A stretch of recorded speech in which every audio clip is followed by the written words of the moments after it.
مرزا صاحب کہتے ہیں نا کہ کس دلیل کی بنیاد پر میں ان کا ساتھ دیتا، میں نیوٹرل رہتا، کس دلیل کی بنیاد پر میں ان سے الگ رہتا، تو وہ تو ہم نے آپ کو بخاری کی حدیث پیش کر دی ہے، مسلم کی حدیث پیش کر دی ہے، ابو داود کی حدیث پیش کر دی ہے کہ بدری صحابہ سعد بن ابی وقاص رضی اللہ عنہ، اسامہ بن زید رضی اللہ عنہ، ابو موسیٰ اشعری رضی اللہ تعالیٰ عنہ، محمد بن مسلمہ رضی اللہ تعالیٰ عنہ، یہ سارے نیوٹرل تھے اور نیوٹرل رہنے کی حدیثیں بیان کیا کرتے تھے۔ اتنی احادیث مرزا صاحب نے تو اپنے سامنے اتنی کتابیں جوڑ کے رکھی ہوئی ہیں، ابو داؤد، نسائی، ابن ماجہ وغیرہ، ان کے اندر لکھی ہوئی ہیں یہ کتابیں۔ یہ کیوں نہیں پڑھ کے پھر سناتے لوگ؟ تو کیونکہ وہ اگر حق سنا دیا تو پھر دنیا کو پتہ چل جائے گا کہ نبی علیہ السلام نے فرمایا تھا کہ فتنے کے دور میں تم نے جماعت کو لازم پکڑ لینا ہے، اپنے امیر کو لازم پکڑنا ہے۔ تو صحابہ کرام کو کیا انہوں نے یہ جو نیوٹرل رہے ہیں صحابہ کرام، تو ان کو چاہیے نہیں تھا حضرت علی کو لازم پکڑتے؟ تو حضرت علی رضی کو لازم پکڑا تو ہوا ہے، انہوں نے ان کو اپنا امیر مان رہے ہیں اور ان کے ساتھ اپنے معاملات رکھے ہیں اور ان کی بیعت کی ہوئی ہے۔ اچھا، یہ نیوٹرل رہنے والوں نے بیعت کی ہوئی تھی؟ بیعت تو کی ہوئی ہے، یعنی ان کے خلاف یہ نیوٹرل جو رہے ہیں صحابہ کرام، ان کے والے سے کوئی ایسی روایت نہیں آ رہی کہ انہوں نے بیعت توڑ دی یا بیعت؟ نہیں، کوئی ایسی بات نہیں ہے۔ عبداللہ بن عمر رضی اللہ تعالیٰ عنہ کی ایک بات مرزا صاحب کو ظاہری طور پر اپنے حق میں ملی تو ابن عمر ورگا ہے ہی کوئی نہیں۔ چلو ذرا تھوڑا سا آگے چلو۔ ابن عمر رضی اللہ تعالیٰ نے فرمایا کہ میں نے اپنی زندگی میں معاویہ رضی اللہ عنہ سے سخی کوئی نہیں دیکھا، ابن عمر ورگا ہے ہی کوئی نہیں۔ پھر ان سے کہا گیا کہ آپ کے والد حضرت عمر رضی اللہ تعالیٰ نیوٹرل تھے، شے ہی کوئی نہیں۔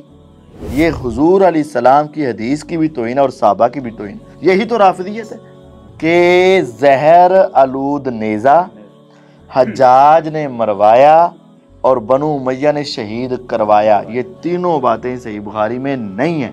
السلام علیکم ورحمۃ اللہ وبرکاتہ، بسم اللہ الرحمن الرحیم۔ ناظرین کرام، جب سے دنیا میں دین اسلام کا بول بالا ہوا ہے، اس وقت سے لے کر اب تک بہت سے ایسے لوگ پیدا ہوتے رہے ہیں کہ جو دین اسلام کو نقصان پہنچانے کے لیے ہر قسم کی کوششیں کرتے رہے ہیں، چاہے وہ ابو جہل جیسے فرعون ہوں، مسیلمہ کذاب اور مختار ثقفی جیسے جھوٹے نبوت کے دعوے دار ہوں، چاہے وہ ابن سبا جیسے یہودی منافق ہوں۔ ان فتنہ پرور لوگوں کی ہمیشہ سے ہی یہی کوشش رہی ہے کہ دین اسلام کو کسی نہ کسی طریقے سے نقصان پہنچایا جائے اور اسلام کی ترویج کرنے والے صحابہ کرام کی سیرت کو کسی نہ کسی طریقے سے داغدار کیا جائے۔ تو انہی لوگوں میں سے اور انہی کے نقش قدم پہ چلتے ہوئے آج ہمارے سامنے ایک اور شخص جو اسی فتنے کو مزید آگے چلاتے ہوئے اور اس کی ترویج کرتے ہوئے صحابہ کرام کی سیرت کو داغدار کرنے کی ہمیشہ سے کوشش کرتا آ رہا ہے، اور وہ ہے انجینئر محمد علی مرزا۔ گزشتہ دنوں مرزا صاحب نے اپنی ایک ویڈیو ریکارڈ کروائی، اپنا ایک بیان جاری کیا کہ اگر میں صفین میں ہوتا، یعنی اگر جنگ جمل اور صفین والے مشاجرات صحابہ کو ڈسکس کرتے ہوئے کہتے ہیں کہ اگر میں اس دور میں ہوتا تو سیدنا علی رضی اللہ تعالیٰ عنہ کے ساتھ ہوتا اور مخالفین کے خلاف یعنی صحابہ کرام کے خلاف میں تلوار اٹھا لیتا۔ تو مرزا صاحب کے اس بیان کے بعد علماء کرام نے بھرپور انداز میں اس کا جواب دیا اور اس کی بات کا رد کیا۔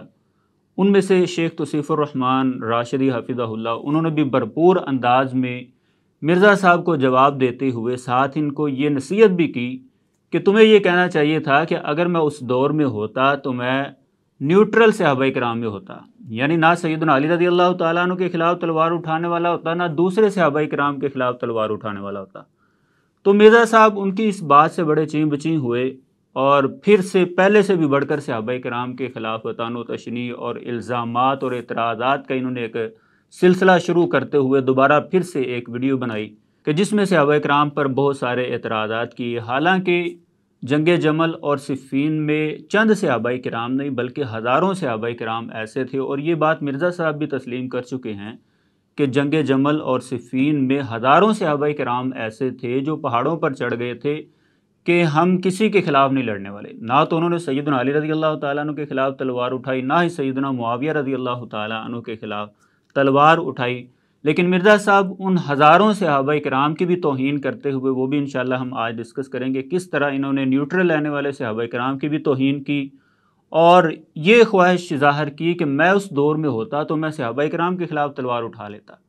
تو ان تمام اعتراضات کا جواب دینے کے لیے ہم نے مفتی صاحب کے ساتھ بات کی اور ان سے ٹائم لیا، اور ہم ان کے مشکور ہیں کہ جو اپنا قیمتی وقت نکال کر آج ہمارے پاس تشریف لائے ہیں۔ تو مرزا صاحب نے جتنے بھی اعتراضات کیے ہیں اور صحابہ کرام پر الزام تراشیاں کی ہیں، ان تمام اعتراضات کی حقیقت کو جاننے کے لیے ہم مفتی صاحب سے بات کرتے ہیں کہ مرزا صاحب جو کہتے ہیں کہ میں نے 100 کے قریب حوالہ جات دیے ہیں، ان کی کیا حقیقت ہے۔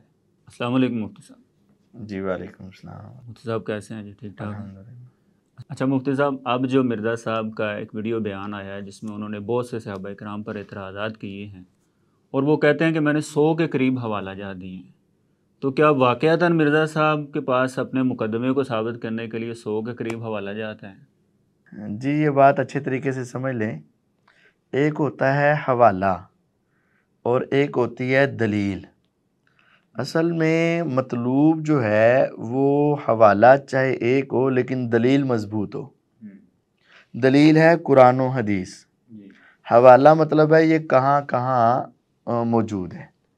اگر دلیل ایک ہے اور وہ 3 کتابوں میں موجود ہے تو حوالے تو 3 ہو گئے لیکن دلیلیں کتنی ہوئیں؟ ایک ہی۔ اسی طرح ایک حدیث ہے وہ 4 کتابوں میں موجود ہے تو حوالے تو 4 ہو گئے لیکن دلیلیں کتنی ہوئیں؟ ایک ہی۔ تو مرزا صاحب اگر اس طرح 100 حوالے اکٹھے کرنا چاہتے ہیں تو ہم ایک روایت کو آپ کو 50 کتابوں سے تلاش کر دیں گے، 100 کتابوں میں تلاش کر دیں گے، تو وہ تو ہم ایک ہی درس میں الحمدللہ ہزاروں حوالے پیش کر سکتے ہیں۔ تو بات حوالوں کی نہیں ہوتی، بات ہوتی ہے کہ دلیل صحیح ہو اور چاہے اس کا ایک ہی حوالہ ہو اور وہ صحیح ہو، بس۔ تو یہ حوالے زیادہ کر کے روب ڈال دینا یا لوگوں کو ذرا تھوڑا سا اپنے علمی لیاقت واضح کرنا، تو یہ کوئی عقل مندی نہیں ہے۔ اپنی بات میں مزید وزن پیدا کرنے کے لیے بس لوگ انسپائر ہو جائیں اس سے، بھائی کیا بات ہے۔ اچھا مرزا صاحب نے ایک اور بات بھی کی ہے، وہ کہتے ہیں جی مجھے کہتے ہیں کہ یہ کھلا رافضی ہے، تو کوئی رافضی تو کہتے ہیں کہ کوئی رافضی ایسا دکھائیں جو حضرت معاویہ کو رضی اللہ عنہ کہتا ہو۔ تو یہ بات تو ویسے ایسے ہی ہے کہ مرزا صاحب جب ان کا نام لیتے ہیں تو رضی اللہ عنہ کہتے ہیں۔ جی یہ بات بڑی سمجھنے والی ہے کہ بہت سارے لوگ بھی یہ بات کہتے ہیں کہ آپ کہتے ہیں کہ یہ صحابہ کا دشمن ہے، حالانکہ ہم نے تو دیکھا ہے کہ وہ صحابہ کے نام کے ساتھ رضی اللہ تعالیٰ عنہ کہتا ہے۔ جی تو آپ کے لیے اور ان کے لیے یہ بات بڑی اہم ہے، یہ بات سمجھ لیں کہ مرزا صاحب اگرچہ معاویہ رضی اللہ تعالیٰ عنہ کے ساتھ یہ کلمات بولتا ہے لیکن مرزا صاحب کا اپنا بیان موجود ہے کہ ہم دل پر پتھر رکھ کے یہ بات کہتے ہیں۔ اس کا مطلب کہ وہ منافقت یا مجبوری کی وجہ سے کہتے ہیں۔ صحیح ہے۔ یعنی صحابہ کو جو رافضی ہے نا وہ آپ کے سامنے تقیہ کرتے ہوئے بسا اوقات رضی اللہ عنہ کہہ جائے گا، لیکن اصل یہ ہے کہ دل کے ایمان اور شرح صدر کے ساتھ ان کے لیے رضی اللہ عنہ کہنا یہ کسی رافضی کو نصیب نہیں ہوتا ہے، اور مرزا صاحب کو بھی نصیب نہیں ہے۔ مرزا صاحب بھی کہتا ہے کہ ہم اپنے دل پر پتھر رکھ کے یہ بات کرتے ہیں، تو اس کا مطلب ہے کہ یہ اس کا چہرہ بھی بتا رہا ہوتا ہے اور اس کا سٹائل اور انداز بھی بتا رہا ہوتا ہے۔ تو یہ واقعتاً مرزا صاحب کے خود رافضی ہونے کی بہت بڑی دلیل ہے کہ وہ کہتا ہے کہ ہم صحابی کے بارے میں رضی اللہ عنہ کیسے کہتے ہیں؟ دل پر پتھر رکھ کے۔ تو جو انسان یہ کہے کہ میں مجبور ہو کے پریشان ہو کے دل پر پتھر رکھ کے صحابی کو رضی اللہ عنہ کہتا ہوں، قرآن رضی اللہ عنہ کہہ رہا ہے، قرآن کہہ رہا ہے، اور یہ دل پہ پتھر رکھ کے کہہ رہا ہے، اس کا مطلب یہ اس کو اس طرح ان کا مستحق سمجھتا نہیں سمجھتا ہے۔ تو یہ تو اس کے واقعتاً رافضی ہونے کی دلیل ہے۔ اور اس نے اپنی اسی ویڈیو کے اندر بھی ایک بہت بڑی خباثت یہ بھی کی ہوئی ہے، کہتا ہے کہ جی ان سے پوچھو کہ پہلے خلیفہ کے مخالفین کون تھے، تو کہتے ہیں مرتدین، دوسرے خلیفہ کے مخالفین کون تھے، کہتے ہیں کفار، تیسرے خلیفہ کے مخالفین کون تھے، کہتے ہیں جی بلوائی، اور چوتھے خلیفہ کے مخالفین کون تھے، تو پھر کہتے ہیں رضی اللہ عنہ۔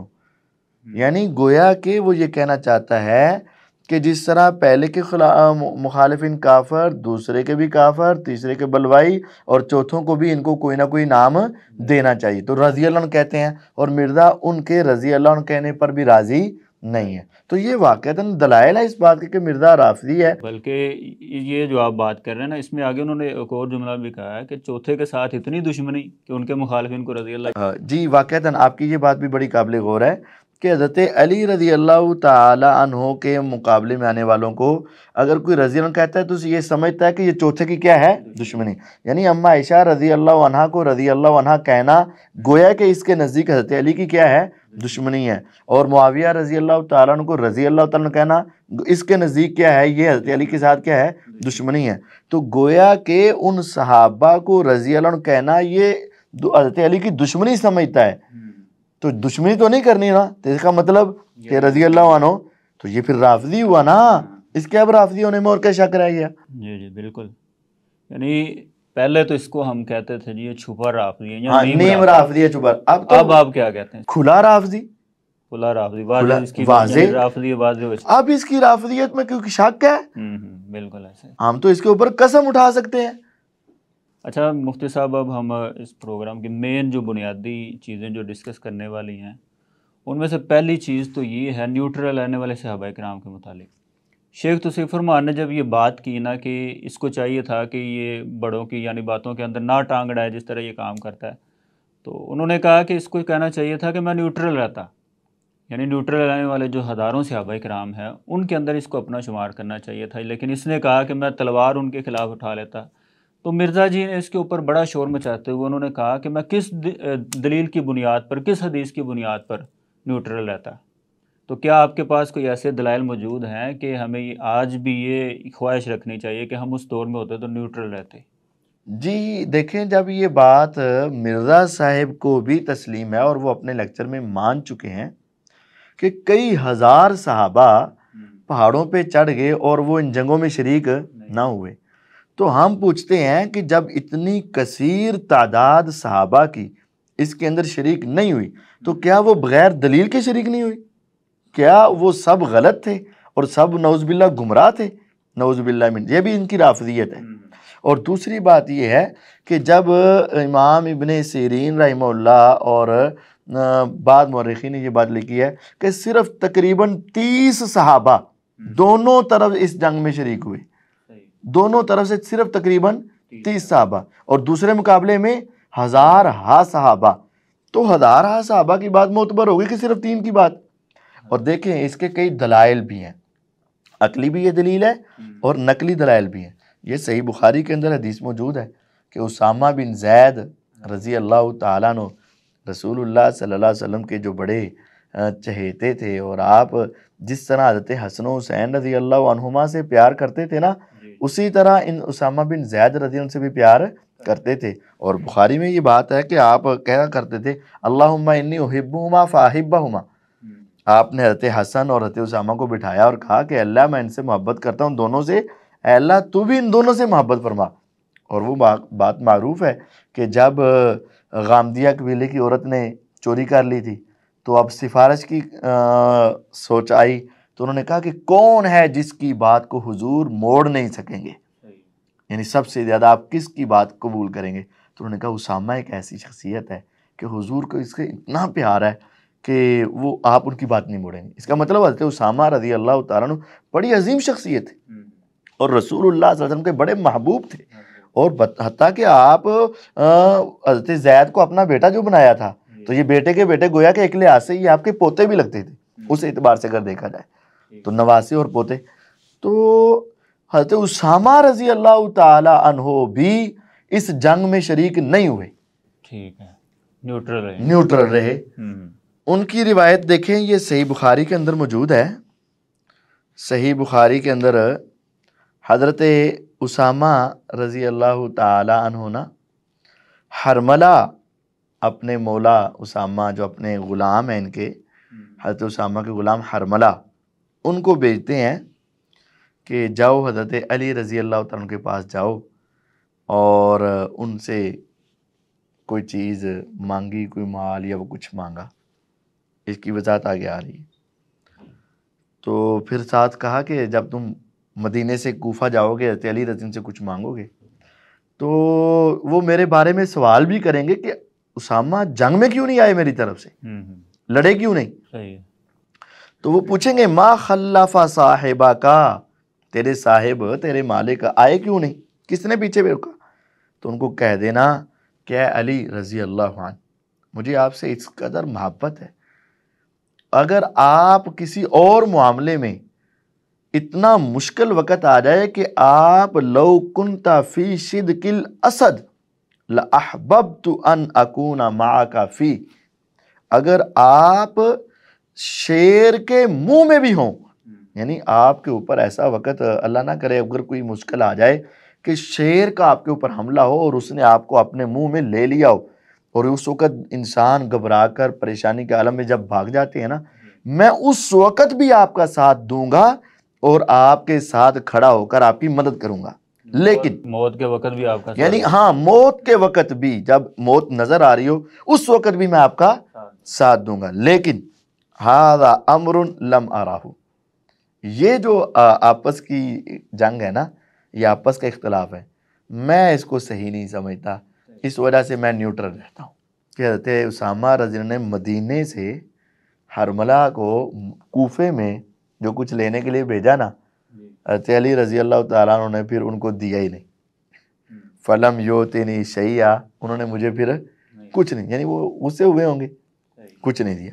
پھر کہتے ہیں میں حضرت حسن حسین اور ابن جعفر عبداللہ بن جعفر رضی اللہ کے پاس گیا، تو پھر میں نے ان کو جا کر کہا کہ اسامہ، ان کے آپس میں ذرا دوست بھی ہوں گے نا بچپن کے، وہ آپس میں اکٹھے کھیلتے بھی رہے ہوں گے، تو ان کے پاس جا کے میں نے کہا جی حضرت اسامہ کچھ مانگ رہے ہیں، فَأَوْكَرُوا لِي رَاحِلَتِي، پھر انہوں نے میرے سواری پر جتنا بوجھ لادا جا سکتا تھا نا غلے وغیرہ کا، وہ لاد کر مجھے دے دیا۔ تو اس سے یہ بات بالکل واضح ہے، صحیح بخاری کی اس حدیث ہے کہ حضرت اسامہ رضی اللہ تعالیٰ عنہ حب رسول اللہ صلی اللہ علیہ وسلم تھے، اور وہ نیوٹرل تھے، اور وہ نیوٹرل رہنا پسند کرتے تھے، اور وہ آپس کی اس لڑائی کو ناپسند کرتے تھے۔ حضرت علی رضی اللہ کے ساتھ محبت اپنی جگہ پر تھی، لیکن ان کا ساتھ اس معاملے میں دینا انہوں نے پسند ہے۔ یہ کوئی ایک والا نہیں، اور بھی بڑے والے ہیں، صحیح مسلم کے اندر موجود ہے، سیدنا سعد بن ابی وقاص رضی اللہ تعالیٰ عنہ، وہ ایسی عظیم ہستی، وہ کہتے ہیں کہ جب تک اسامہ ذوالبطین، جب تک وہ لڑائی نہیں کریں گے اس وقت تک میں بھی لڑائی نہیں کروں گا، یہ بھی ان کے ساتھ، یہ بھی ان کے ساتھ ہی نیوٹرل رہ گئے۔ تو اس کا مطلب ہے کہ تو اسامہ اس لڑائی میں نہیں گئی، نیوٹرل رہے، تو حضرت سعد بن ابی وقاص رضی اللہ عنہ بھی کیا رہے؟ نیوٹرل رہے، اشرم بشرم صحابی، اور یہ کوئی معمولی صحابی نہیں ہے۔ آپ علیہ الصلوۃ والسلام نے ان کو یہ فرمایا ہوا تھا، ارم فدا کا ابی و امی یاسا، سعد تم کافروں پہ تیر چلاؤ، میں محمد صلی اللہ علیہ وسلم کے ماں باپ تیرے اوپر قربان ہو جائے۔ اشرم بشرم ہیں، بدری صحابی ہیں، بدری صحابی۔ اور اس سے آگے دیکھیں ابو داود کے اندر ابو موسیٰ اشعری رضی اللہ تعالیٰ عنہ، عظیم الشان صحابی جنہوں نے تحکیم کی ہے، ابو موسیٰ اشعری رضی اللہ تعالیٰ عنہ، ان کا فرمان کیا ہے یہ سن لیجئے۔ یہ بھی نیوٹرل تھے، ہاں، انہوں نے حدیث سنائی ہے کہ رسول اللہ صلی اللہ علیہ وسلم نے فرمایا تھا کہ ان بین یدی الساعۃ فتنا کقطع اللیل المظلم، قیامت سے پہلے بڑے فتنے آئیں گے اندھیری رات کی طرح، بندہ صبح کافر ہوگا، رات کو مسلمان، رات کو مسلمان ہوگا، صبح کافر۔ تو صحابہ نے پھر آپ نے فرمایا کہ ان فتنوں میں بیٹھنے والا کھڑے سے بہتر ہوگا، اور چلنے والا دوڑنے والے سے بہتر ہوگا۔ تم اس وقت اپنی کمانیں توڑ دینا اور ان کی تندیاں کاٹ دینا، اور اپنی تلواریں جو ہیں ان کو پتھروں پہ مار کے، یعنی ان کی دھاروں کو توڑ دینا۔ اگر تمہارے پاس کوئی تمہارے اوپر آ کر داخل ہو جائے تو تم بنو آدم، یعنی آدم کے 2 بیٹوں میں سے بہتر بیٹے کی طرح ہو جانا۔ اب یہ کتنی واضح روایت ہے، فتنے میں بیٹھنے والا کھڑے سے بہتر ہے، اور کھڑا ہونے والا دوڑنے والے سے بہتر ہے، اور پیدل چلنے والا دوڑنے والے سے بہتر ہے، یعنی جتنا پیچھے ہو جاؤ گے اتنے بہتر ہو جاؤ گے۔ اور اپنی تلواریں توڑ دو، کمانیں توڑ دو، تندیاں توڑ دو، پتھروں پہ مار دو۔ اس کا مطلب کیا ہے؟ تلوار پکڑ کے کھڑے ہو جاؤ، اس کا مطلب ہے کہ تم نیوٹرل رہنا، اس کا مطلب یہ ہے کہ اس وقت تم نے جنگوں میں شرکت نہیں کرنی ہے۔ اور اگر آپ ابن ماجہ کے اندر روایت دیکھیں تو ایک بڑے عظیم صحابی محمد بن مسلمہ رضی اللہ تعالیٰ عنہ، ان کی حدیث ہے، یہ بدری صحابی ہیں، بدری صحابی، وہ کہتے ہیں کہ رسول اللہ صلی اللہ علیہ وسلم نے فرمایا تھا انہا ستکون فتنۃ و فرقۃ و اختلاف، ابھی کچھ دیر بعد فتنے ہوں گے، فرقہ واریت ہوگی اور اختلاف ہوگا، تفرقہ پڑ جائے گا، اختلاف ہوگا۔ فَإِذَا كَانَ كَذَلِكَ، اے محمد بن مسلمہ یاد رکھنا جب ایسا وقت آ جائے، فَأْتِ بِسَيْفِكَ أُحُدًا فَاضْرِبْهُ، اس وقت تو اپنی تلوار لا کر احد پہاڑ کے اوپر مار دینا، حتیٰ ينقطع، حتیٰ کہ تیری تلوار ٹوٹ جائے۔ نیوٹرل رہنے کا حکم رسول اللہ صلی اللہ علیہ وسلم نے دیا ہے، اور آپ نے اپنے بدری صحابی کو جن کی شجاعت بہادری بدر کے اندر آئی، آپ نے ان کو یہ کہا ہے کہ جب یہ فتنے پھر تفرقہ اور اختلاف ہوگا اس وقت تو نے لڑائی نہیں کرنی، مولا علی کے ساتھ جائے کھڑے نہیں ہونا، اس وقت تو نے لڑائی نہیں کرنی اور یہ نہیں کہنا کہ میں مولا علی کے ساتھ جا کے کھڑا ہو جاؤں، اس وقت تو نے اپنی تلوار کو پتھر پہ مار کے توڑ دینا ہے، پتھر کے اوپر توڑ دینی، اور تلوار لے کر مسلمان کے خلاف نہیں نکلنا۔ ثم مجلس فی بیتک، پھر اپنے گھر میں جا کے بیٹھ جا، یہ نیوٹرل ہے۔ حتی تأتیک ید خاطیہ او منیت قاضیہ، اور پھر حتیٰ کہ یا تو کوئی تیرے گھر میں آ کر تیرے اوپر کوئی حملہ کر دے یا تو وہاں فوت ہو جائے، تو نے باہر نکل کر کسی کا ساتھ نہیں دینا، نیوٹرل رہنا ہے۔ اور پھر آگے وہ کیا کہتے ہیں، فقد وقعت، محمد بن مسلمہ رضی اللہ عنہ فرماتے ہیں کہ وہ وقت میری زندگی میں آ گیا، وفعلت ما قال صلی اللہ علیہ وسلم، اور پھر میں نے وہی کیا جو رسول اللہ صلی اللہ علیہ وسلم نے مجھے کہا ہوتا۔ یعنی یہ نیوٹرل رہنے کا حکم صحابی بھی سمجھ رہے ہیں، یہ کس کا تھا؟ نبی علیہ السلام کا۔ تو مرزا صاحب کا یہ کہنا کہ کس دلیل کی بنیاد پر میں نیوٹرل ہو جاؤں، اسے کو یہ ابن ماجہ کی حدیث 3962 کی، ابن ماجہ کی حدیث کی وجہ سے، ابو داود کی حدیث کی وجہ سے، بخاری کی حدیث کی وجہ سے، مسلم کی حدیث کی وجہ سے، اس وجہ سے تم نیوٹرل ہو جاؤ، اور اس وجہ سے بھی کہ کئی ہزار صحابہ نیوٹرل رہے، اور یہ رسول اللہ صلی اللہ علیہ وسلم کا حکم تھا۔ اور اس کے ساتھ دیکھیں کہ ہم یہ فیصلہ حضرت علی رضی اللہ عنہ سے ہی کروا لیتے ہیں۔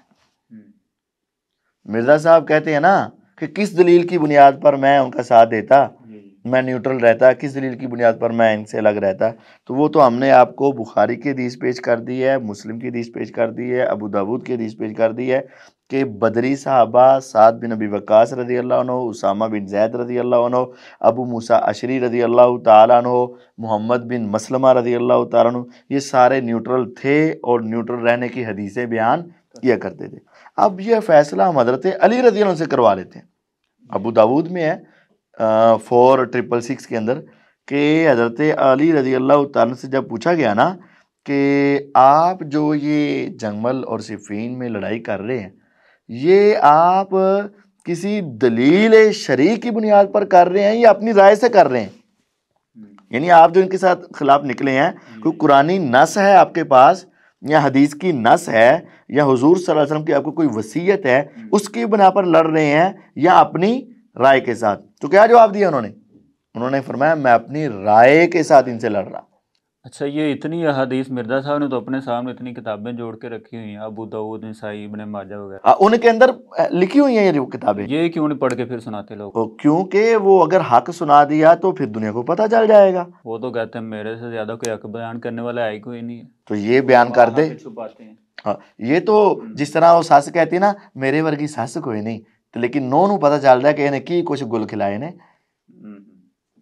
اے ظالم سس بھی یہی کہندی ہے کہ میں کدی ظلم نہیں کیتا، تے یہی مرزا صاحب بھی کہندے نے کہ میں کدی حق نہیں چھپایا لیکن اے حدیثاں کدی بیان بھی نہیں کیتیاں۔ اچھا مفتی صاحب، اب ہم مرزا صاحب کے بھی کچھ دلائل کا جائزہ لیتے ہیں۔ انہوں نے اپنی بات کو ثابت کرنے کے لیے بھی بخاری مسلم سے کچھ دلائل دیے ہیں، جیسا کہ صحیح بخاری سے انہوں نے ایک روایت پیش کی ہے کہ نبی علیہ السلام نے فرمایا تھا کہ فتنے کے دور میں تم نے جماعت کو لازم پکڑ لینا ہے، اپنے امیر کو لازم پکڑنا ہے۔ تو صحابہ کرام کو کیا انہوں نے یہ جو نیوٹرل رہے ہیں صحابہ کرام، تو ان کو چاہیے نہیں تھا حضرت علی کو لازم پکڑتے؟ تو حضرت علی رضی کو لازم پکڑا تو ہوا ہے، انہوں نے ان کو اپنا امیر مان رہے ہیں اور ان کے ساتھ اپنے معاملات رکھے ہیں اور ان کی بیعت کی ہوئی ہے۔ اچھا، یہ نیوٹرل رہنے والوں نے بیعت کی ہوئی تھی؟ بیعت تو کی ہوئی ہے، تو اس کی دلیل وہی جو میں نے آپ کو ابھی حضرت اسامہ رضی اللہ تعالیٰ عنہ کی حدیث صحیح بخاری سے سنائی ہے کہ انہوں نے کہا تھا کہ اپنے حرملہ کو بھیجا ہے کہ جاؤ جا کر ان سے کچھ لو، تو اگر انہوں نے ان کو اپنا امیر ہی نہ مانا ہوتا، بیعت ہی نہ کی ہوتی، تو اپنے غلام کو ان سے کچھ مانگنے کے لیے بھیجتے۔ یہ کبھی ہوتا ہے کہ میں تینوں خلیفہ تو نہیں مانتا، بیت المال کا مالک تو نہیں مانتا، لیکن مجھے اس میں سے کچھ دے۔ اور دوسری بات، انہوں نے کہا تھا کہ حضرت علی رضی اللہ عنہ تجھ سے پوچھیں گے کہ میں اس جنگ میں کیوں نہیں آیا، تو اگر بیعت ہی نہ کی ہوتی تو پھر یہ سوال نہیں بنتا کہ جنگ میں کیوں نہیں آئے، سوال یہ بنتا ہے تو نے میری بیعت کیوں نہیں کی۔ تو یہ سوال کرنا اس بات کی دلیل ہے کہ وہ ان کی بیعت کیے ہوئے تھے۔ اور پھر تیسری بات یہ ہے کہ وہ حضرت علی رضی اللہ عنہ کو ساتھ دینے کے لیے تیار تھے، لیکن آپس کے اختلاف میں نہیں۔ تو صحابہ، ہزارہا صحابہ نے حضرت علی رضی اللہ تعالیٰ عنہ کی بیعت کی ہوئی تھی۔ بیعت کرنا الگ بات ہے، پھر ان کی کسی رائے کے ساتھ متفق ہونا الگ بات ہے۔ کتنے صحابہ نے حضرت عمر رضی اللہ عنہ کی بیعت کی ہوئی ہے، لیکن وہ حج تمتع کے مسئلے میں وہ ان کی رائے سے متفق نہیں تھے۔ تو اسی طرح اس رائے سے متفق نہ ہونا الگ بات ہے، لیکن بیعت تو سب نے کی ہوئی تھی۔ یعنی لازم پکڑنا وہ بیعت تلزم جماعت المسلمین و امامہم، وہ ہزارہ صحابہ حضرت علی رضی اللہ عنہ کے ساتھ تھے۔ تو یعنی ان کے خلاف یہ نیوٹرل جو رہے ہیں صحابہ کرام، ان کے والے سے کوئی ایسی روایت نہیں آ رہی کہ انہوں نے بیعت توڑ دی یا بیعت نہیں، کوئی ایسی بات نہیں ہے۔ اچھا، دوسری جو دلیل انہوں نے دی ہے نا، وہ کہتے ہیں کہ نبی علیہ السلام کا فرمان تھا کہ اگر ایک خلیفہ کے ہوتے ہوئے دوسرا بھی آگے خلافت کا دعویٰ کر دے، صحیح مسلم سے روایت ہے، تو دوسرے کو قتل کر دیا جائے۔ تو بالکل تو صحیح یہ ہے۔ بھی سیدنا علی رضی اللہ تعالیٰ عنہ کے سامنے یہ دلائل تھے، اس لیے سیدنا علی میدان میں نکلے تھے دوسرے کو قتل کرنے کے لیے۔ تھوڑی سی ہوش بھی ذہن میں رکھنی چاہیے۔ اگر یہ بات مان لی جائے کہ حضرت معاویہ رضی اللہ تعالی عنہ خلافت کے لیے آئے تھے اور حضرت علی اس روایت کے طور پر نکلے، تو پھر تو وہ سارے کیا بنتے ہیں؟ واجب القتل، اور جو ہو گئے وہ کہاں جانے چاہیے؟ جہنم میں۔ تو حضرت علی رضی اللہ عنہ تو خود کہہ رہے ہیں کہ ہمارے مقتول اور ان کے مقتول کدھر جائیں گے؟ جنت میں۔ تو وہ اس روایت کی وجہ سے نہیں، اور یہ اس وقت ہے جب کوئی ایک خلیفہ مقرر ہو چکا ہو اور دوسرا خلافت کا دعوے دار ہو، تو وہ دوسرے تو خلافت کے دعوے دار تھے ہی نہیں، وہ تو قصاص عثمان کے دعوے دار تھے ان کا۔ اور یہ مرزا صاحب نے بھی لکھا ہے کہ جنگ جمل اور صفین کا اصلی سبب کیا ہے؟ قصاص عثمان کے معاملے میں اختلاف رائے کا۔ تو یہ قصاص عثمان کا مسئلہ تھا، نہ کہ حکومت اور وہاں حکمرانی کا مسئلہ تھا۔ اور پھر کیا جو صحابہ نیوٹرل رہے ہیں، کیا وہ واجب القتل تھے پہ سارے؟ کیا نیوٹرل رہنا اس حدیث کی مخالفت اور واجب القتل ہو گئے؟ نہیں، یہ اس وقت ہے جب کوئی نبوت ایک حکمران ہو، خلیفہ ہو، اور وہ دوسرا اپنی خلافت کا مدعی و دعوے دار ہو۔ اور مفتی صاحب مرزا صاحب نے یہ بات بھی کی ہے کہ وہ کہتے ہیں کہ نبی علیہ السلام کا یہ فرمان بھی ہے کہ جو امیر کی بیعت کے بغیر مرا وہ جہلیت کی موت مرے گا۔ تو وہ آگے سے اپنے کمنٹس دیتے ہوئے کہتے ہیں جی کیا میں بھی تمہارے کہنے کے مطابق، یعنی جو مجھے کہتے ہو کہ نیوٹرل رہتا، کیا میں جہلیت کی موت مر جاتا، ہم جاہل مر جاتے؟ اس طرح کی بات بھی انہوں نے کی ہے۔ یہ تو بہت بڑی گستاخی ہے صحابہ کی، یعنی نیوٹرل رہنا یہ جہلیت کی موت ہے۔ تو جتنے ہزارہا صحابہ رہے نیوٹرل، کیا وہ جہلیت کی موت مر رہے تھے؟ کیا سعد بن ابی وقاص رضی اللہ عنہ، جن کو اشرم بشرا اللہ تعالیٰ نے جنت کی ضمانت دی اور اللہ تعالیٰ کو فیوچر کا، مستقبل کا پتہ بھی تھا کہ یہ کیا کیا حالات ہوں گے اور یہ نیوٹرل رہے گا، تو کیا پھر بھی جنت کی ضمانت دے دی؟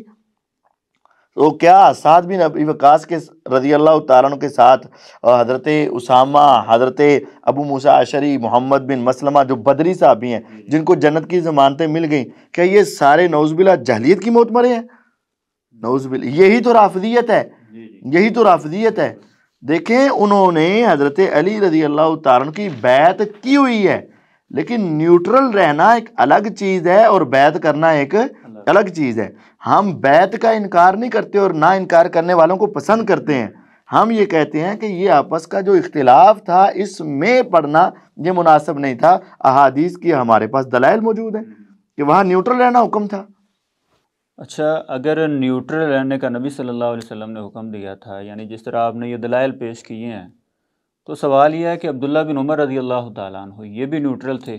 بالکل۔ تو عبداللہ بن عمر رضی اللہ تعالیٰ عنہ بعد میں افسوس کیا کرتے تھے کہ میں نے ان جنگوں میں سیدنا علی رضی اللہ تعالیٰ عنہ کا ساتھ نہیں دیا، تو اس کی کیا وجہ تھی؟ یہ کہاں ہے کہ انہوں نے کہا کہ میں نے ان جنگوں میں تیرے کے ساتھ مستدرک حاکم سے اور اسی طرح اس مجموع کی تو الزوائد سند سے ہی نہیں یہ ہے، ایک روایت پیش کرتے ہیں، اور مستدرک حاکم میں تو اس کی سند ہی نہیں ہے. سند اوپر بیان کی گئی ہے نا اس میں. یہ دیکھیں میرے ہاتھ میں ہے المستدرک علی الصحیحین، یہ دیکھیں یہ ہے مرزا صاحب کا علمی کتابی کا بھی سارا پول کھل جاتا ہے.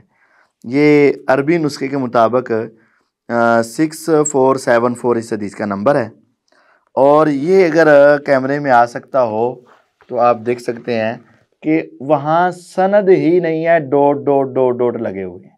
جی جی، یعنی جہاں حضرت علی رضی اللہ عنہ کے ساتھ یہ جو ہے نا کہ مجھے کسی چیز پر اتنا افسوس نہیں ہوا مگر اس بات پر کہ میں علی کے ساتھ مل کر باغی گروہ کے ساتھ لڑائی نہیں کی، مجھے اس پر بڑا افسوس ہوا ہے. اس روایت کی تو یہاں سند ہی نہیں ہے، تو یہ بے سند روایتیں پیش کرنا، تو یہ تو مرزا صاحب کو اپنی ہوش کے ناخن لینے چاہیے.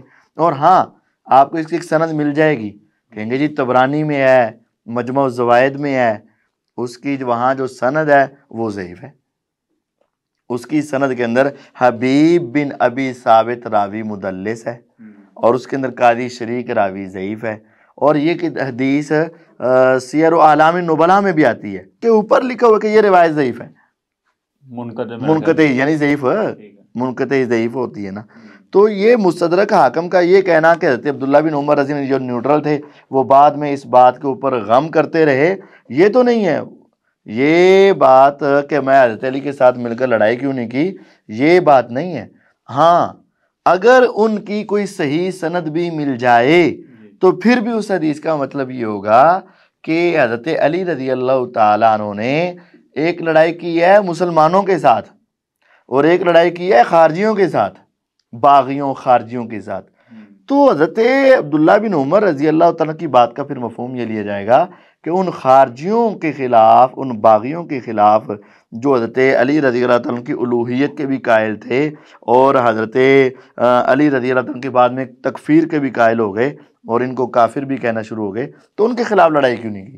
تو ان کے خلاف لڑائی کرنا تو کتاب و سنت سے ثابت ہے. بہرحال کسی ایک صحیح سند میں بھی یہ بات ثابت نہیں ہے کہ حضرت عبداللہ بن عمر رضی اللہ تعالیٰ عنہ نے کہا ہو کہ میں نے علی کے ساتھ مل کر معاویہ کے خلاف لڑائی کیوں نہیں کی، یا جمل اور صفین میں لڑائی کیوں نہیں کی، مجھے اس پر بڑا غم میں افسوس ہے. ایسی کوئی بات نہیں ہے. تو اسی بات کو بیان کرتے ہوئے مرزا صاحب ابن عمر رضی اللہ تعالیٰ عنہ پہ بڑا خوش ہوئے پھر، یعنی اس بات کے اوپر، اور کہتے ہیں کہ ابن عمر جیسا ہے ہی کوئی نہیں. اور پھر ساتھ صحابہ کرام کی توہین بھی کر دی کہ نیوٹرل تے شے ہی کوئی نہیں.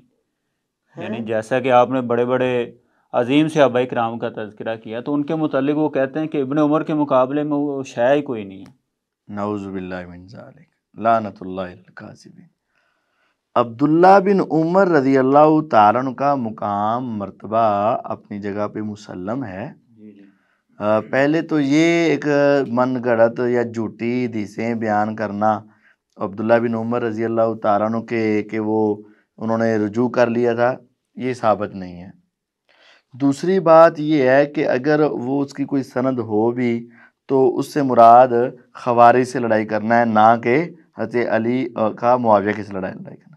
اور تیسری بات یہ کہنا کہ عبداللہ بن عمر رضی اللہ عنہ ورگا ہے ہی کوئی نہیں تے نیوٹرل تے شے ہی کوئی نہیں، ان دونوں جملوں کو ذرا غور سے دیکھیے گا. عبداللہ بن عمر رضی اللہ تعالیٰ عنہ کی ایک بات مرزا صاحب کو ظاہری طور پر اپنے حق میں ملی تو ابن عمر ورگا ہے ہی کوئی نہیں. چلو ذرا تھوڑا سا آگے چلو. ابن عمر رضی اللہ تعالیٰ نے فرمایا کہ میں نے اپنی زندگی میں معاویہ رضی اللہ عنہ سے سخی کوئی نہیں دیکھا، ابن عمر ورگا ہے ہی کوئی نہیں.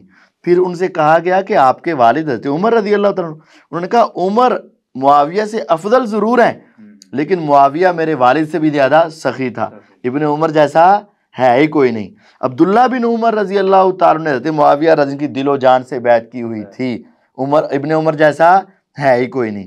عبداللہ بن عمر رضی اللہ تعالیٰ نے یزید کے ہاتھ پر بیعت کی ہوئی تھی، ابن عمر جیسا ہے ہی کوئی نہیں. عبداللہ بن عمر رضی اللہ تعالیٰ نے جب واقعہ حرہ سے پہلے لوگوں نے یزید کی بیعت توڑی تو انہوں نے اپنے خاندان کو جمع کیا اور سب کو کہا کہ ہم نے یزید کی بیعت اللہ اور اس کے رسول کے فرامین کے مطابق کی ہے، ابن عمر ورگا ہے ہی کوئی نہیں. کم ہونا ان بھی ذرا. اور انہوں نے یہ بھی کہا کہ جو اس کی بیعت کو توڑے گا میرا اس کے ساتھ کوئی تعلق نہیں، میرا اس کے ساتھ اعلان برات ہے۔ ابن عمر ورگا ہے ہی کوئی نہیں۔ جو یزید کی بیعت توڑے وہ ابن عمر اس سے ناراض، حضرت معاویہ کی بیعت کرنا ابن عمر کا عمل، معاویہ کی فضیلت بیان کرنا ابن عمر کا عمل، ابن عمر ورگا ہے ہی کوئی نہیں۔ کب ہونا سارے گلاں دے ہوتے یہ ہے میٹھا میٹھا کوڑا کوڑا تھو تھو۔ دوسری بات، نیوٹرل تے شے ہی کوئی نہیں، یہ حضور علیہ السلام کی حدیث کی بھی توہین اور صحابہ کی بھی توہین۔ یہی تو رافضیت ہے، یہی تو رافضیت ہے کہ نیوٹرل شے کوئی نہیں۔ بخاری کی حدیث ہے کہ نیوٹرل رہو، مسلم کی حدیث ہے نیوٹرل رہو، ابو داود کی حدیث ہے نیوٹرل رہو، ابن ماجہ کی حدیث ہے نیوٹرل رہو، اور حضرت سعد بن ابی وقاص شے کوئی نہیں، عشرہ مبشرہ اید نزدیک شے کوئی نہیں، جن کے اوپر حضور اپنے والدین کو قربان کریں شے کوئی نہیں، جو بدری صحابی ہوں شے کوئی نہیں اید نزدیک۔ محمد بن مسلمہ رضی اللہ تعالیٰ عنہ، سعد بن ابی وقاص رضی اللہ عنہ، یہ دونوں بدری صحابی ہیں، اور حضرت اسامہ بن زید رضی اللہ عنہ شے کوئی نہیں اید نزدیک، حضرت ابو موسیٰ اشعری رضی اللہ تعالیٰ عنہ شے کوئی نہیں اید نزدیک۔ یعنی یہ کتنی بڑی توہین ہے صحابہ کی کہ نیوٹرل تے شے کوئی نہیں۔ بھائی جان نیوٹرل کتاب اللہ ہے، کتاب سنت رسول اللہ سے ثابت ہے، آپس میں لڑنا نہیں ہے، اختلاف نہیں کرنا ہے، قتل نہیں کرنا ہے، ایک دوسرے کے ساتھ یہ معاملہ نہیں کرنا ہے، یہ نیوٹرل ہے۔ باقی رہی یہ بات کہ ابن عمر رضی اللہ تعالیٰ ورگا ہے ہی کوئی نہیں، اگر مرزا صاحب واقعتاً اس بات پہ متفق ہے نا کہ ابن عمر ورگا ہے ہی کوئی نہیں، تو پھر مرزا صاحب تو نیوٹرل کو غدار کہہ رہے ہیں۔ مرزا صاحب نے اپنے ایک لیکچر میں جو نیوٹرل رہنے والے تھے ان کو کیا کہا ہے؟ غدار۔ تو گویا کہ اس نے خود عبداللہ بن عمر رضی اللہ عنہ کو بھی کیا کہہ دیا؟ غدار، اور ہزارہا صحابہ کو نعوذ باللہ کیا کہہ دیا؟ یہ غدار کہنا کتنی بڑی تہمت ہے۔ اور یہ جو انہوں نے یہ والا لیکچر جو آیا نا لاسٹ میں ان کا، اس سے پہلے مرزا صاحب یہ بات بھی کہہ چکے ہیں کہ یہ جو نیوٹرل رہے تھے ان کو پھر ایسی پھینٹی لگی ہے نا کہ اللہ نے ان کو دکھایا کہ نیوٹرل رہنے کا انجام کیا ہوتا ہے۔ یہ بھی دیکھ لو، تو اس کی ایک طرف تو تعریفیں کر رہے ہیں عبداللہ بن عمر رضی اللہ عنہ اور دوسری طرف توہین بھی ہو رہی ہے کہ ان کو کیا پڑی ہے؟ پھینٹی، اور پھر اس پھینٹی کے اوپر کیا پیش کر رہے ہوں گے دلیل؟ کہتے ہیں جی اللہ تعالیٰ نے ان کو یہ انجام پھر ان کو دکھایا، بعد میں بنو امیہ نے ان کو قتل کر دیا تھا، یعنی اس کی دلیل پھر عبداللہ بن عمر رضی اللہ عنہ نے پیش کیا ہے۔ تو یہ عبداللہ بن عمر رضی اللہ تعالیٰ عنہ کو ایک طرف یہ بڑی عظمت کے طور پر پیش کر رہے ہیں کہ ابن عمر ورگا ہے ہی کوئی نہیں، تو دوسری طرف یہ کہہ رہے ہیں کہ وہ غدار بھی تھے، اور ساتھ یہ بھی کہتے جا رہے ہیں کہ ان کو پھر اللہ تعالیٰ کی طرف سے بڑی پھینٹی پڑی اور بنو امیہ نے ان کو قتل کیا اور مارا۔ اچھا، یہ والی جو بات ہے بنو امیہ کے متعلق کہ بنو امیہ نے ان کو شہید کروایا تھا، اس کی کیا حقیقت ہے؟ اس کی کوئی حقیقت نہیں ہے۔ مرزا صاحب تو کہتے ہیں کہ بخاری میں ہے کہ حجاج بن یوسف نے زہر آلود نیزہ مروا دیا تھا عبداللہ بن عمر رضی اللہ تعالیٰ عنہ، جس کی وجہ سے وہ فوت ہوئے ہیں۔ ایسے جھوٹے پہ اللہ کی لعنت۔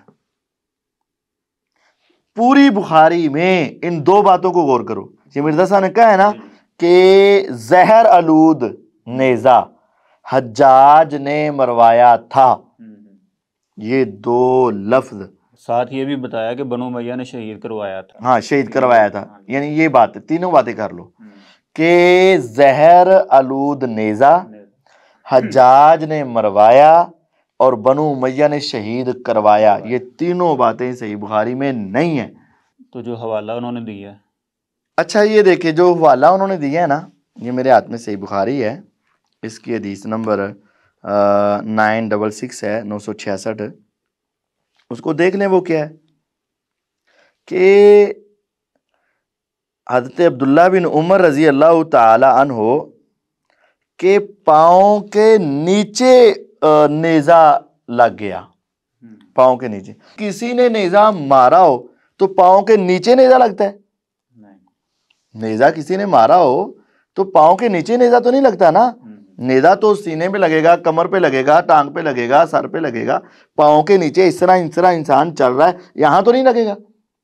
تو اصل بات یہ ہے عبداللہ بن عمر رضی اللہ تعالیٰ عنہ کے پاؤں کے نیچے نیزہ لگ گیا، تو پھر ان کا پاؤں جو ہے رکاب کے ساتھ چمٹ گیا، پھر کہتے ہیں وہ خون اتنا نکلا کہ رکاب کے اوپر رکھا تو وہ چمٹ گیا، کہتے ہیں میں نے اس کو اتارا، تو منا کے میدان میں یہ بات ہوئی تو حج کا موقع تھا مینا کے میدان میں، تو حجاج کو یہ خبر پہنچی کہ حضرت عبداللہ بن عمر رضی اللہ تعالیٰ کو چوٹ لگ گئی ہے، تو حجاج آ کر آپ کی عیادت کرنے لگا۔ تو حجاج کہتے کہ اگر مجھے پتہ چل جائے نا کہ کس کی وجہ سے آپ کو لگا ہے، تو ابن عمر رضی اللہ تعالیٰ نے آگے سے غصے میں کہہ دیا انت اصبتنی، تو نے مجھے لگایا ہے۔ انہوں نے کہا جی میں نے کیسے، مجھے تو کسی نے بتایا ہے آپ کو چوٹ لگی ہے، تو میں تو آپ کی عیادت کے لیے آیا ہوں، تو میں نے کیسے لگا دیا آپ کو؟ تو کہتے ہیں جی عبداللہ بن عمر رضی اللہ فرمانے لگے اصل میں اس دن، حج والے دنوں میں اور عید کے دنوں میں یہ چیزیں میدان میں نہیں لائی جاتی تھی رسول اللہ کے دور میں، اور حرم میں یہ چیزیں اسلحہ وغیرہ نہیں لایا جاتا تھا۔ جب سے تمہاری حکومت آئی ہے اس وقت سے تم نے یہ کام شروع کیا ہے، تو نہ تم لاتے، نہ میرے پاؤں پہ چوٹ لگتی، اور نہ آج مجھے یہ تکلیف ہوتی۔ اب اس کی 3 باتوں کو پھر ذرا غور سے دیکھو۔ زہر آلود اس روایت میں نہیں ہے، نیزہ مارا گیا اس میں نہیں ہے، شہید کیا گیا اس میں نہیں ہے، وفات کا نہ شہادت کا ذکر ہے، نہ نیزہ مارنے کا ذکر ہے کہ حجاج نے یا کسی نے مارا، اور نہ ہی زہر آلود ہونے کا ذکر ہے، بس یہ کہ ان کے پاؤں میں چوٹ لگی۔ تو اس سے اگر یہ اخذ کرنا ہے کہ انہوں نے ان کو شہید کر دیا اور انہوں نے ان کو پھینٹی لگائی نعوذ باللہ، اور انہوں نے اس کے اوپر یہ ظلم کیا، اس طرح کی تو پھر بڑی باتیں ہیں۔ آپ دیکھیں نا، یہ جو عبداللہ بن عمر رضی اللہ تعالیٰ عنہ حجاج کو کہہ رہے ہیں کہ تو نے ہی مجھے یہ مروایا ہے یا تو ہی مجھے مارنے والا ہے، تو اس سے تو پھر یہ بات ثابت نہیں ہو رہی۔ نہیں، اصل میں یہاں صرف سبب بتایا جا رہا ہے۔ دیکھیں نا اصل میں ہوا کیا ہے، میں آپ کو اصل بات بتاؤں۔ حضرت عمر رضی اللہ تعالیٰ شہید ہو گئے، خلیفہ۔ حضرت عثمان رضی اللہ تعالیٰ خلیفہ، شہید ہو گئے۔ علی رضی اللہ تعالیٰ خلیفہ، شہید ہو گئے۔ معاویہ رضی اللہ عنہ کو شہید کرنے کی کوشش کی گئی، اور حضرت حسن رضی اللہ عنہ شہید ہو گئے۔ جب حالات ایسے ہیں کہ خلیفہ وقت کو شہید کیا جا رہا ہے، ان کے ساتھ ظلم و زیادتی کی جا رہی ہے، تو پھر اس وقت حکمرانوں نے، گورنروں نے اپنی حفاظت کے لیے کچھ لوگ مقرر کر لیے، وہ اسلحہ وہاں ان کے ساتھ ساتھ لے جاتے تھے۔ تو اس موقع پر پھر حرم میں اور مینا وغیرہ میں اسلحہ آ گیا، بس یہ۔ اب وہ اسلحہ پڑا ہوا ہے، پاؤں میں چوٹ لگ گئی، تو ایک لحاظ سے حضرت عبداللہ بن عمر رضی اللہ عنہ یہ کہنا چاہتے ہیں نہ تم اسلحہ لاتے، نہ میرے پاؤں میں لگتا، اسلحہ تم لے کے آئے تو میرے پاؤں میں لگا، اس لحاظ سے کہہ دے کہ تم نے۔ اب اچھا اس کی مثال میں آپ کو دیتا ہوں۔ کیا کوئی مسلمان بھی یہ مان سکتا ہے کہ حضرت عمر رضی اللہ عنہ کو حضرت اہل بیت نے شہید کیا؟ نہیں، ہم تو کبھی نہیں مانتے۔ کوئی بھی مسلمان یہ مان سکتا؟ نہیں مان سکتا۔ لیکن اگر مرزا صاحب کی عقل اور سوچ کو لگایا جائے تو مرزے کے مطابق ذرا غور کیجئے گا، جب حضرت عمر رضی اللہ تعالیٰ عنہ کو شہید کیا گیا، خنجر مارے گئے، تو انہوں نے عبداللہ بن عباس رضی اللہ عنہ سے کہا کہ جاؤ پتہ کرو مجھے کس نے مارا ہے۔ آ کر بتایا گیا کہ ابو لولو فیروز نے، مجوسی نے، مغیرہ بن شعبہ رضی اللہ کے غلام نے آپ کو مارا ہے۔ تو اس وقت انہوں نے کہا کہ اللہ کا شکر ہے کہ کسی مدعی اسلام کے ہاتھ سے میری شہادت نہیں ہو رہی۔ تو پھر انہوں نے ساتھ یہ کہا کہ تم، یعنی عبداللہ بن عباس، تم اور تمہارے باپ عباس رضی اللہ، تم ہی یہ پسند کرتے تھے کہ یہ غیر مسلم جو ہیں یہ غلام بن کر ہمارے مدینے میں زیادہ آئیں، میں تو تمہیں اس سے روکتا تھا۔ اچھا یہ بات تو مغیرہ بن شعبہ رضی اللہ تعالیٰ عنہ نہیں، ابھی مغیرہ، پہلے بات پوری سن لیں۔ اب دیکھیں میرا، سن لیں ذرا، سمجھ لیں۔ عمر رضی اللہ تعالی عنہ یہ کہہ رہے ہیں کہ مجھے جس نے مارا ہے ان کو مدینے میں لانے والے کون ہو؟ تم اور تمہارے باپ۔ اگر مرزے کی ڈاکٹرائن ساتھ لگائی جائے، اب نیزہ رکھنے والے حجاج یا حجاج کے ساتھی، تو نسبت حجاج کی طرف، تو پھر ان کو، علوج کو یا ان غلاموں کو مدینے میں بلانے والے عبداللہ بن عباس اور حضرت عباس، تو مرزے کے مطابق پھر حضرت عمر کے شہید کرنے والے کون ہوئے؟ یعنی اس کا اصول تو اہل بیت کے خلاف جائے گا، یہ تو ان کے خلاف مرزے کے مطابق جائے گا۔ ہم کہتے ہیں مرزے کا یہ انداز ہی غلط ہے۔ اگر کسی خلیفہ نے اپنی ضرورت کے تحت اسلحہ وہاں لائے لیکن اس کا نقصان ہو گیا، تو اگر اس خلیفہ کو قاتل بنانا ہے تو پھر ضرورت کے تحت عبداللہ بن عباس اور عباس رضی اللہ عنہما بھی وہ غلام لے کر آئے اور انہوں نے شہید کر دیا، تو مرزے کے مطابق پھر حضرت اس عمر کی شہادت کا ذمہ دار پھر کون ہوا؟ مرزے کے مطابق تو یہ ہونا چاہیے. ہم کہتے ہیں یہ قانون غلط ہے، تو اس وجہ سے یہ کہنا کہ بنو امیہ نے ایسا کیا یہ غلط ہے، اور یہ پھر کہنا کہ مغیرہ بن شعبہ رضی اللہ عنہ کی طرف اس کی نسبت کرنا یہ بھی غلط ہے. وہ تو کہتے ہیں مرزا صاحب نے کہا جی یہ تو مغیرہ بن شعبہ رضی اللہ تعالیٰ عنہ غلاموں کو لے کر آئے تھے. ایک لیکچر میں انہوں نے کہا کہ مغیرہ بن شعبہ سے عمر رضی اللہ تعالیٰ عنہ مخاطب ہوئے تھے. نہیں، مغیرہ بن شعبہ نہیں. کہتے ہیں کہ میں نے مغیرہ بن شعبہ سے عمر رضی اللہ تعالیٰ عنہ نے مغیرہ بن شعبہ سے کہا کہ میں نے تمہیں روکا تھا کہ غلام لے کر یہ والے نہیں آنے. بخاری کے اندر تو آپ نے اور مسلم کے اندر تو آپ نے یہ ارشاد فرمایا انتا و ابو کا تحبان ان تکثر الولود، تم اور تمہارے والد بڑا پسند کرتے تھے کہ یہ لوگ آئیں، عبداللہ بن عباس اور حضرت عباس رضی اللہ عنہ. تو بہرحال دیکھیں جس طرح کوئی بھی اہل اسلام کوئی بھی مسلمان حضرت عمر کی شہادت کا ذمہ دار نہ حضرت مغیرہ کو کہتا ہے، نہ عبداللہ بن عباس کو، نہ حضرت عباس کو. اسی طرح کوئی بھی مسلمان ان کی شہادت کا ذمہ دار بھی حجاج کو یا اہل بیت کو نہیں. ہاں حجاج ظالم اپنی جگہ پر اور اس کے ظلم اپنی جگہ پر، لیکن یہ ہر کھاتے اس کے کھاتے میں ڈال دینا تو یہ بھی بات مناسب نہیں ہے. اچھا مفتی صاحب، اگلی بات یہ ہے کہ نیوٹرل صحابہ کرام کا یہ تذکرہ کرتے ہوئے مرزا صاحب نے ابو بکرہ رضی اللہ تعالیٰ عنہ جو تھے وہ بھی نیوٹرل رہے تھے ان جنگوں میں. بے شک. تو ان کا تذکرہ کرتے ہوئے مرزا صاحب کہتے ہیں کہ یہ بھی حضرت معاویہ رضی اللہ تعالیٰ عنہ کے پاس گئے تھے تو انہوں نے ایک حدیث پیش کرنی چاہی. تو جب یہ حدیث سنانے لگے تو ان کو گردن سے پکڑ کے باہر نکال دیا گیا، یعنی ان کی توہین کی گئی. تو مرزا صاحب آگے کہتے ہیں کہ جس نے بھی سیدنا علی رضی اللہ تعالیٰ عنہ کا ساتھ نہیں دیا، جو نیوٹرل رہے ہیں، تو ان کے پھر 14 طبق روشن کیے ہیں بنو امیہ نے. یعنی پہلے تو عبداللہ بن عمر رضی اللہ تعالیٰ عنہ کی کہتا تھے شہادت کروائی بنو امیہ نے، اور پھر ابو بکرہ کی توہین بھی انہوں نے کی. تو اس بات کی کیا واقعتاً کوئی حقیقت ہے کہ ابو بکرہ کی بھی اس طرح توہین کی گئی تھی حضرت معاویہ کے سامنے؟ جو مسئلہ ہے عبداللہ بن عمر رضی اللہ عنہ کا وہ تو ہم نے آپ کو بتا دیا ہے کہ نہ تو ان کی توہین کی گئی اور نہ ہی ان کے ساتھ کچھ ظلم کیا گیا، نہ ان کو شہید کیا گیا. بلکہ عبداللہ بن عمر رضی اللہ عنہ ساری زندگی ان کا دفاع ہی کرتے رہے اور ان کا ساتھ ہی دیتے رہے. اور جو ابو بکرہ رضی اللہ عنہ والی روایت پیش کرتا ہے کہ وہ حدیث سنانے لگے تو گردن سے پکڑ کر باہر، پھر گردن سے پکڑ کر باہر، پھر گردن سے پکڑ کے باہر، یہ روایتی ضعیف ہے. اور مرزا صاحب کیسی یہ دوغلی پولیسی اور منافقت کا اظہار کرتے ہیں کہ اپنے پمفلٹ کے ہر صفحے پہ لکھتے ہیں کہ ضعیف الاسناد روایات کے فتنوں سے بچنے والوں کے لیے، اور یہ روایت ضعیف ہے. اس کے اندر علی بن زید بن جدان راوی ضعیف ہے، مسند احمد کے اندر روایت آتی ہے یہ. تو جب یہ ساری سندوں میں ضعیف راوی ہے اور مرزا بھی اس کو مانتا ہے تو پھر اس ضعیف روایت کو پیش کرنے کا مقصد کیا ہے؟ اور پھر یہ اتنے بےہودہ الفاظ بولنا کہ بھی اونا صحابہ نے 14 طبق ہی روشن کر دیتے، یہ کلمات ان صحابہ کے بارے میں یا معاویہ رضی کے بارے میں بولنا یہ بڑی بدتمیزی ہے. دیکھیں کس کو انہوں نے کچھ کہا ہے. حضرت میں نے جن کے نام لیے ابو موسیٰ اشعری رضی اللہ تعالیٰ عنہ ان کے ساتھ تھے، کیا ان کو کچھ کہا؟ کبھی بھی ثابت نہیں ہے. کیا سعد بن ابی وقاص رضی اللہ تعالیٰ عنہ کو کچھ کہا؟ کچھ نہیں کہا، بلکہ ان کو اپنی گورنر عطا بنایا تھا انہوں نے. اور اسامہ بن زید رضی اللہ عنہ کو، محمد بن مسلمہ رضی اللہ عنہ کو، اور ہزار صحابہ جو تھے، تو کس کو مارا تھا؟ کچھ بھی نہیں کیا تھا، کچھ بھی نہیں کیا تھا. یہ تو مرزا صاحب ویسے ہی جھوٹ بولتے ہیں.